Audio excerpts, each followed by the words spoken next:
The theme of today's conversation is rappers who never feared Diddy.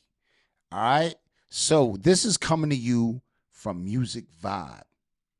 Music Vibe, go check them out. We're going to have the original link in the description below.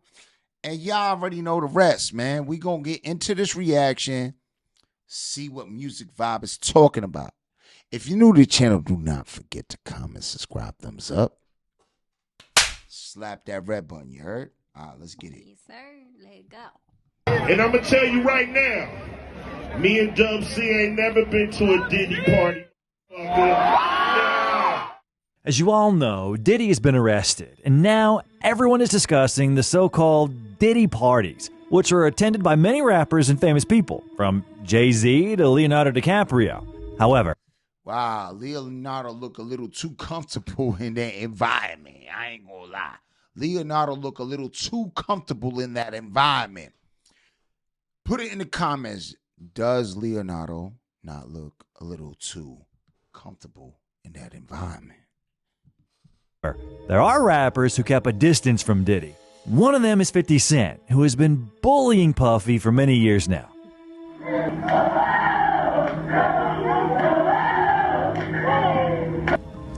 African champ. Ain't no more team. What the Puffy doing? I'm gonna have a drink to forget about this.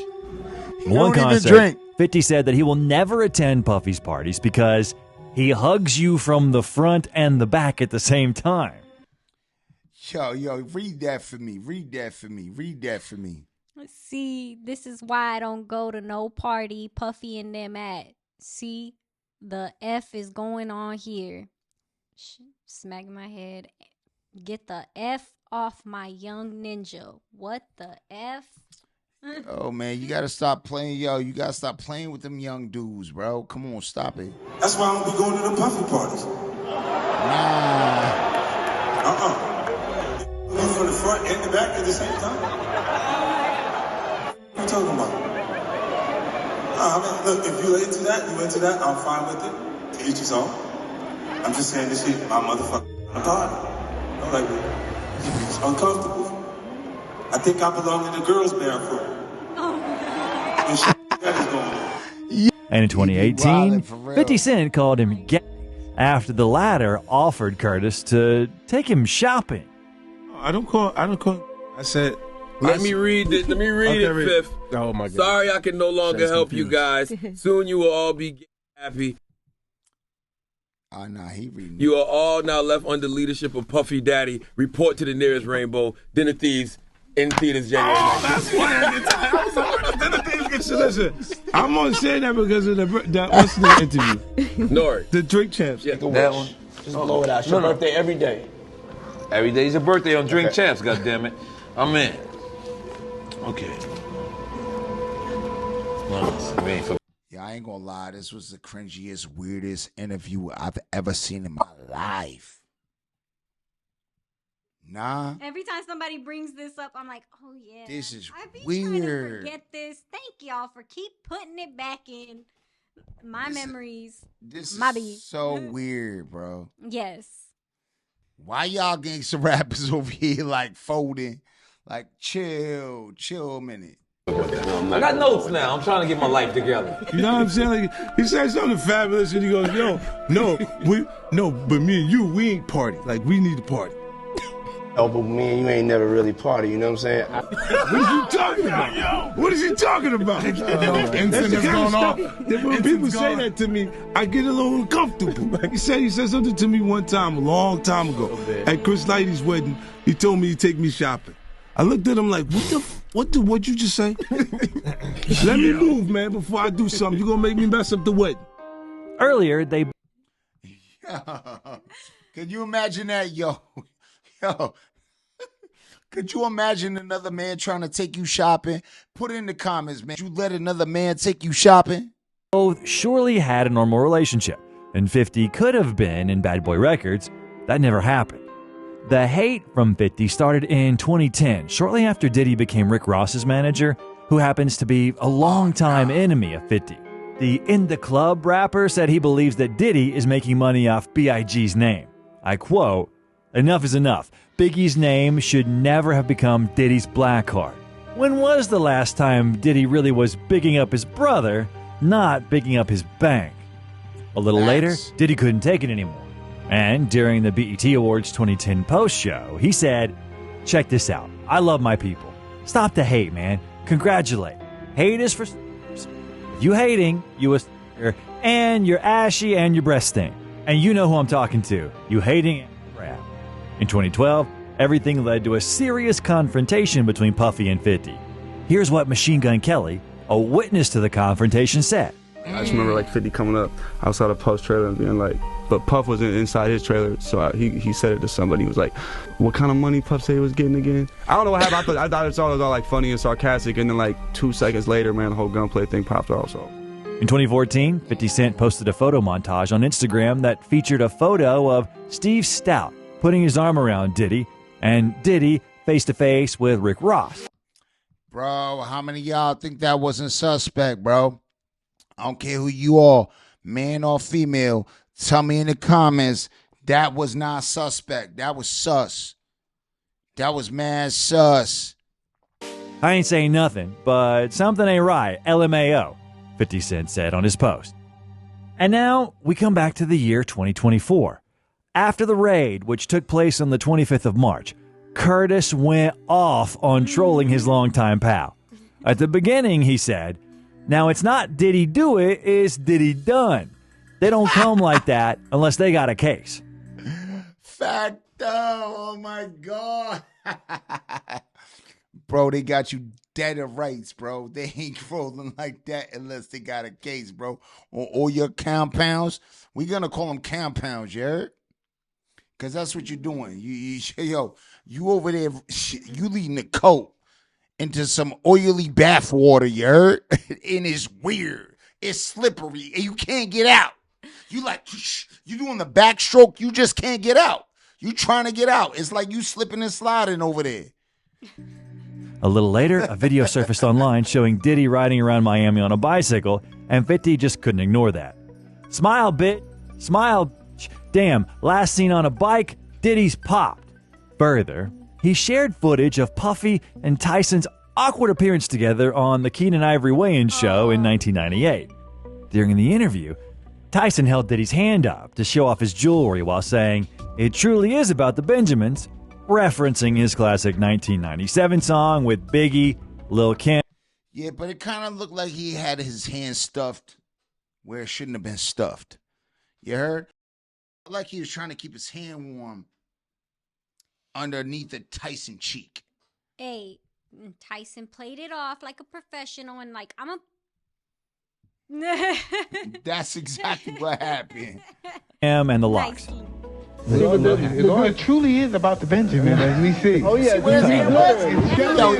it out. Well, now, when reposting the clip, however, 50 claimed that Tyson wasn't happy with the positioning of Diddy's hand and was instead moving it away from him. Ha ha ha, look at Mike. "Oh no, you're not going to touch my ass, buddy," LOL, implying Puffy wanted to grope the champion boxer, 50 Cent wrote. After Diddy was arrested by federal authorities, 50 Cent ran to social media and even referenced the weird items found in the mogul's home, writing, "Here I am keeping good company with the Drew Barrymore show, and I don't have 1,000 bottles of lube at the house." I told you you can't trust these. Puffy done killed Tupac, man. Oh.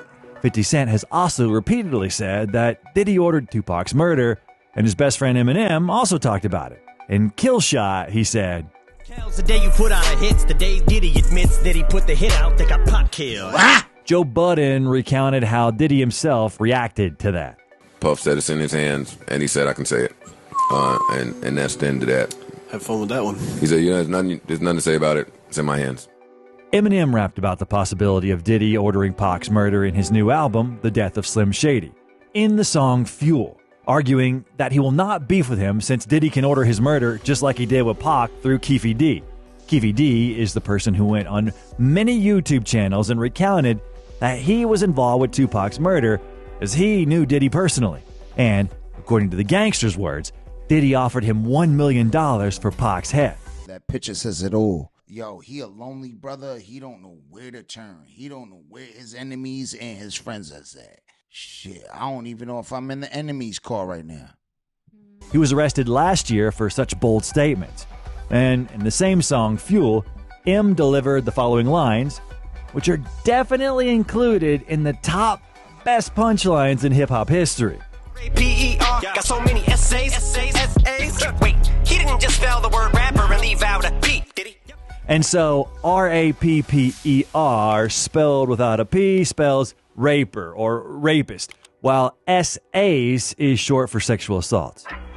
Also, Eminem spoke out about Diddy. Just the simple fact that you ain't got us up there, I'm going to say it ain't awesome. It's not awesome. Nah, but I get it. You want to go with the people with the higher numbers. Corny. But hey, we still react to your video. So, yo, suck it up. You heard? Suck it up. And other songs on the same album. For example, in the Bad One track, he rapped about a Diddy party. And me offending you's nothing new. It's what I love to do. This is subterfuge just to screw with you. And yeah, this much is true. Sounds like something that Puff would do at a party with Aaron Hall, cause I just love to f with you. Also, in the Antichrist track, Marshall recalls a terrible video in which Diddy is beating up his ex-girlfriend Cassie. She probably ran out the room with his fucking dildo. He tried to field goal punish, she said to chill. What kind of relationship they have with one another remains a mystery. But they never had one. Ever. He never... Listen. M never went to Bad Boy. He only went to Terror Squad when he was in New York. Never went to Bad Boy for a deal. He only went to Terror Squad. He only went to TS. Begged Fat Joe, but Fat Joe already has somebody that was already like him. And let's be real, if Big Pun was still here to this day, he'd be dropping that fire. Yo, he'd be dropping that fire. But at the end of the day, yo, Eminem never shopped a deal with Diddy. There's not concrete evidence that they ever had a good relationship. They were once on the same stage when Diddy was handing Marshall a Grammy in 2003 for the Best Rap Album. Many in the comments noticed that Puffy half-heartedly announced the winner. And the winner is Eminem, the Eminem Show. Yes, sir. Eminem, the Eminem Show. Diddy was most likely already offended by Eminem at the time, as Slim Shady was back then mocking him in tracks. Because you love me, that y'all expect so much of me. You little groupie bitch, get off me, go Puffy. Further, M wanted to hook up with his then-girlfriend Jennifer Lopez. Yeah. And who knows what kind of reaction Diddy had upon hearing that. Sorry, Puff, but I don't give a fuck if this chick was my own mother. I still with no rubber. The song was released in the year 2000. And in 2001, Diddy and Lopez broke up, which Suge Knight would go on to gloat about and mock. Whole thing about it, P. Diddy, P. whatever, we need to leave Puffy alone. Anytime a guy goes on national TV, express how much he loved this woman, how much he needs this woman, how much he missed this woman, and then just do everything he can for this woman, and she turns around and drops me for a dancer. So when you were in prison and you'd see that J-Lo broke up with P. Diddy, you would laugh at that. That's, in other words, it's very disrespectful. It's very disrespectful. Made him look bad? Made him look like a bitch. And who outlasted who? Check, yo, chess is played. Chess is being played in this Hollywood game. Why do you think Suge was locked up way before Diddy? Because he didn't know how to play chess. Initially, Suge and Puff were good friends. You know, I was just networking with the brother, and he would come pick me up from the airport, show me a lot of love. You know, I really had thought we were cool, you know what I'm saying? Right. Cool acquaintances, you know what I'm saying? Just being respectful from people coming into other cities and stuff. At that time, Suge already had the Death Row label, while Puff had just founded Bad Boy Records. He was preparing Biggie's album, Ready to Die, and Puffy was interested in finding out Suge's opinion about that release. He even asked to have the instrumentals from the album, but Suge was surprised by Puffy's audacity, which he talked about in an interview. All Death Row is all through that fucker. To give an example, let's take Intro from Biggie's album, and in it, we hear a sample from Snoop Dogg's song, The Shiznit. Yeah. another song. The limo, no demo, this is the real. Breaking niggas down like Evander Holyfield. In general, Suge was seriously angered by this. He was also pissed off that Puff tried to appear in every one of his protege's projects. He didn't allow the artist to grow. Briefly speaking, according to Suge's opinions, Bad Boy Records needed fame, not money. In addition to all that, Tupac wanted to become a member of Suge Knight's label, whom, at the time, was in prison. Pac and Puffy were on friendly terms. But then, everything changed, and Pac accused Diddy of taking part in a robbery that happened in New York at Quad Recording Studios. This is why Tupac's enemy became Suge Knight's enemy. And so, at the Source Awards in 1995, Suge went out and said, any artists out there want to be an artist and want to stay a star and don't want to have to worry about the executive producer trying to be all in the videos, all on the record, dancing, come to Death Row. At the end of the day, that was all in the mother video still today. With tension in the air after Big Suge's comments, Puffy said he fell back on greenlighting the situation on Death Row, saying it was the scariest situation of his entire life, having the power to start something. I ran up and I asked him, and he said, nah, I was talking about Jermaine Dupri. And I was just like, I really put it in my head, it gave me a reason for my ego to walk away. Next, a confrontation occurred in Atlanta between Death Row and Bad Boy Records, in which Suge Knight's friend Big Jake was killed. In an interview, Puff said that when he saw Big Jake shot, he went up to Suge, and the latter yelled at him, saying that it's his doing, while Puff was at a loss and asked him how he could have been a part of that incident when, just like Suge, he could have gotten shot. Generally speaking, and in any case, Suge was terribly angry at Puffy, and at one Death Row party, a person from Bad Boy Records showed up. Suge, together with his gangsters, beat up the guy nearly to death in hopes of finding out where Puff is. The most disturbing part of all that is that they forced him to drink urine. He might have got a few punches, and he probably drunk about 20 shots of piss. You know what I mean? Literally. Suge Knight is currently in prison, but this didn't prevent him from speaking out about the latest news of his long-term acquaintance, warning him that he's in danger. I tell you what, Puffy, your life is in danger. You got to make a decision. When you go to prison, either you're going to be standing up or squatting, sitting down, pissing. I advise you to try to take the first one, because if you're squatting on the seat, you know what that means. Oh yeah, by the way, do not do your time going by Brother Love. Brother Love is not a good code name for prison. And when it comes to Pac, you all know how it ended.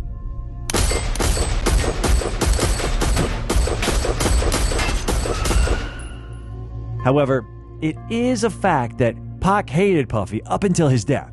He dissed him a few times in his tracks, particularly on Hit 'Em Up.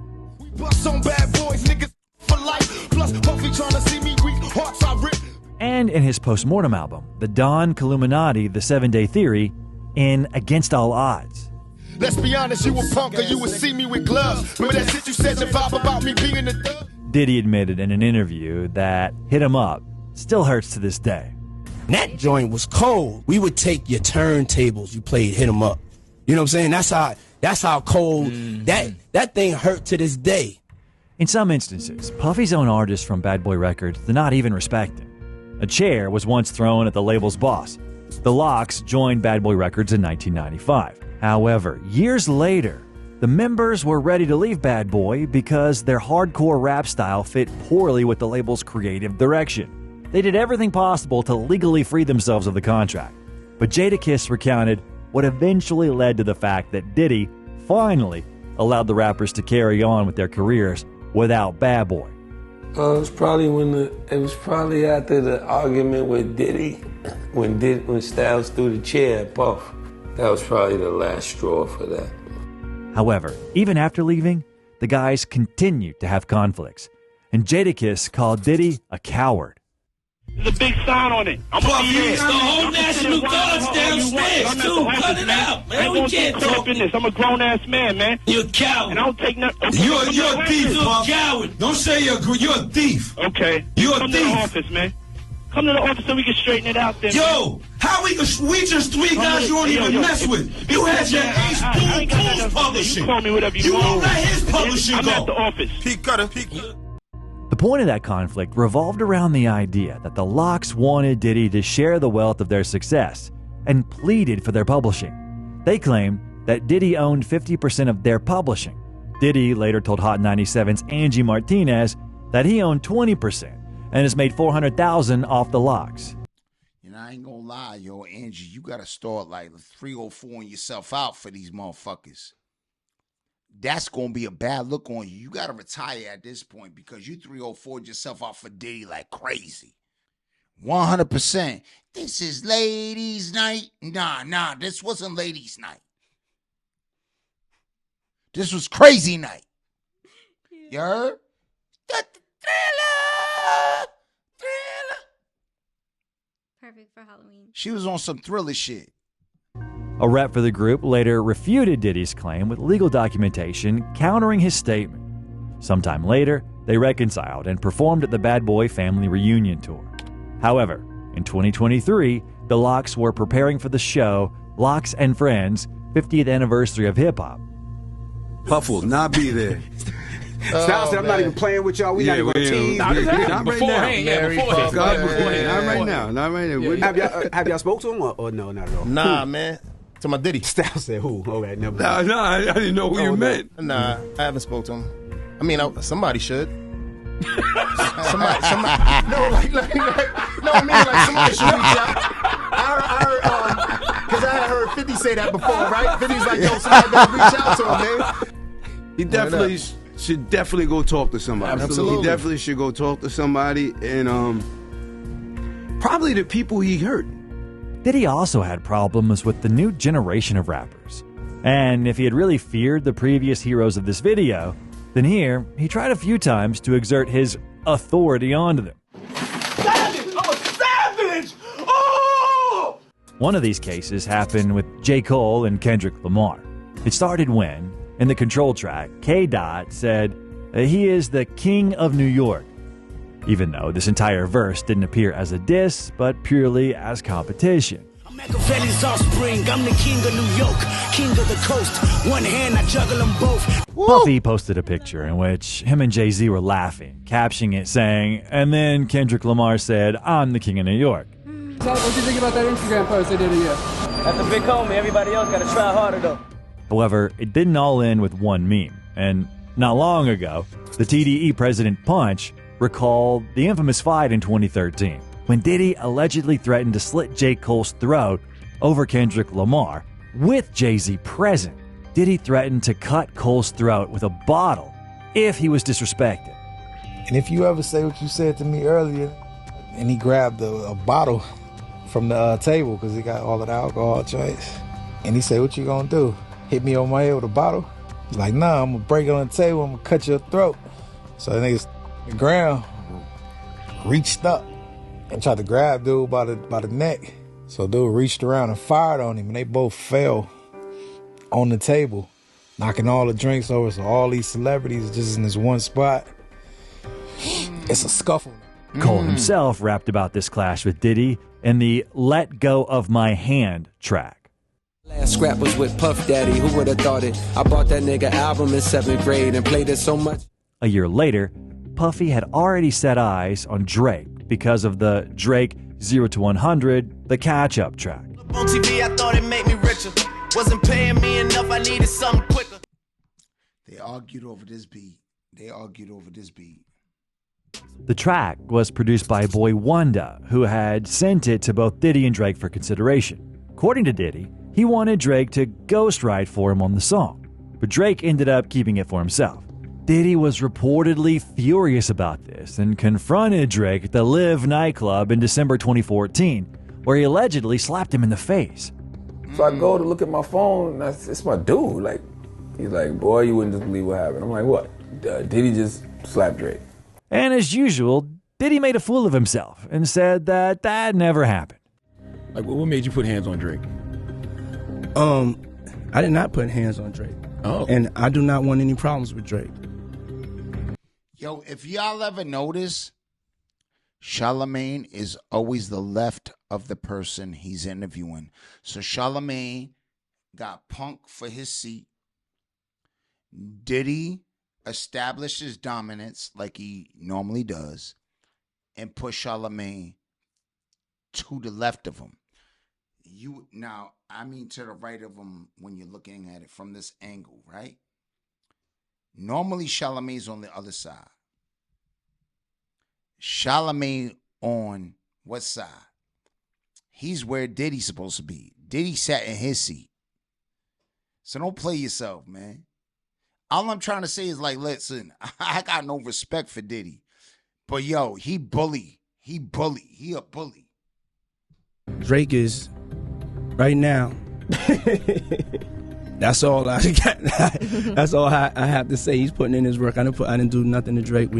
Drake is my friend. That was a total rumor. Drake, on the other hand, never publicly addressed the incident, but some speculated that he might have dissed Diddy on his song 4 p.m. in Calabasas, where he rapped, Me even had the OGs try and press me, ha ha ha ha. No way out cause I'm already in it. Diddy is certainly an OG in the game, and the way that Drake says ha ha ha ha appears to mock the way Diddy said it during Can't Nobody Hold Me Down. We're trying not to lose our heads.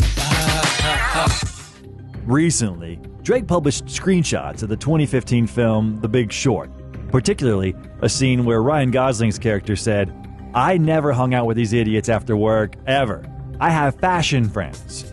Fans think this is Drizzy's way of saying he didn't stick around for Diddy's infamous parties in the 2000s, where he allegedly had his events turn into environments for... Yo, Diddy, bro, who is your stylist?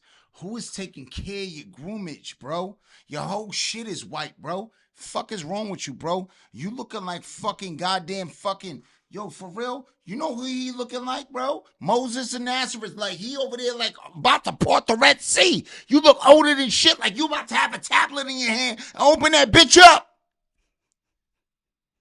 Intense and often violent sexual activities after a certain time. And if Drake was, as usual, sneak dissing, then Kanye West was always blunt. And he could have easily told Diddy to fuck off. And the Kardashians kidnapped my daughter in public, and I didn't have the address to my child. None of these niggas want to say something Travis now. gave you the address, though, right? Travis gave me the address. Right. But as far as Meek Mills, Puff Daddy, whoever, none of these niggas, all you fake hard niggas, fuck you. Hold on. Okay. All you fake hard niggas, you know what I'm saying? I don't give a because you can't shoot nobody anyway, and the reason why you got to talk is because you did a deal, fucking fed. Ye and Puffy had a conflict in 2022 when Diddy gave an interview for The Breakfast Club saying that he did not agree with Kanye's decision to wear the, quote, White Lives Matter t-shirt, but wouldn't condemn him either. Kanye found out about that and texted Puffy about it. In the text, he recounted to him everything on his mind. And at the end of this long text, he said, "Come do something illegal to me now, please." And then, when Diddy responded to him that he wants to meet up in person and talk, the latter said, "Fuck you, you fed." In this year, Rolling Loud took place in Los Angeles, and Kanye West performed there. Diddy wanted to talk and discuss everything that was happening between them. In the end, Ye ignored him, showing him that he's absolutely not interested in having this conversation. And Gucci Mane dedicated an entire diss track, which is called No Diddy. He raps No Diddy 119 times. I'm in a room full of hoes, no. Come on, man. How you gonna compete with somebody like that? Like, he'll slap you with his chain, bro. He'll slap you with his chain, you heard? Big slick Rick looking motherfucker. More money, more problems, no Diddy. Couple friends turn foes, no Diddy. The next video that I recommend you to watch is about why Diddy is accused of Tupac's murder. Thanks everyone for watching. So yo, go peep out his next video, bro. Why he don't want to talk about that. We already know why he don't want to talk about that, because Diddy wants some grimy type of timing. He think he's still in Harlem, you heard? He think wherever he go, he in Harlem. He go to West Coast, I'm in Harlem. I got every... Man, you better stop that. Now, don't get me wrong. It worked for a while. Mm-hmm. It worked for a while because people are scared of Diddy. Because if they wasn't, Suge was scared of Diddy. Because if he wasn't, he wouldn't be where he at, and Diddy where was he at years later. So let's be real. Suge just feeling the way he feeling and talking the way he talking because he where? Inside the feds. Let's keep it a buck. Suge was a bully till he got bullied. Bullies always get, bullies is always out there until they get right in the mouth. Cocotazo, right in the mouth. You heard? But at the end of the day, hey, Diddy was weird. Yes. Diddy was weird. But he must have kept it gangster for people not to say nothing. Yeah. He must have kept it a couple of moves ahead until he got with Cassie. Cassie done checkmated his ass. Now he getting clapped in the cheeks where he like it. That being said, if you're new to the channel, don't forget to comment, subscribe, thumbs up. Slap that red button.